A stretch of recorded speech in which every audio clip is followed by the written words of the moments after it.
Более 30 общественных территорий благоустроили в Назране с 2017 года в рамках проекта формирования комфортной городской среды нацпроекта «Жилье и городская среда». Об этом сообщил глава администрации Назрани Урусхан Евлоев на 45-м заседании парламента республики. Градоначальник рассказал об итогах деятельности мэрии. Всего на территории города реализуется 5 нацпроектов: «Жилье и городская среда», «Безопасные и качественные дороги», «Демография», «Образование», «Туризм» и «Развитие индустрии гостеприимства». В 2023 году завершен капитальный ремонт 4 улиц, ведется строительство 2 детских садов, 1 школы на 720 мест.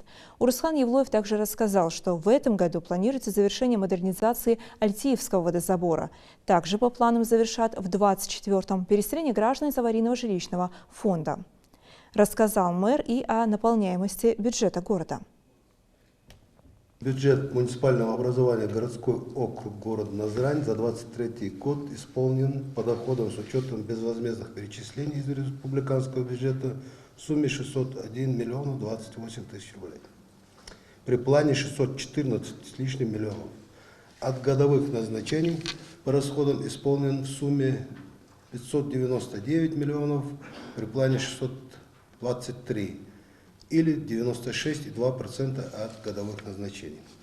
Налоговые и неналоговые поступления в бюджет города без учета безвозмездных поступлений из республиканского бюджета за 2023 год составили 305 миллионов 707 тысяч, что составляет 99,2% к годовым назначениям.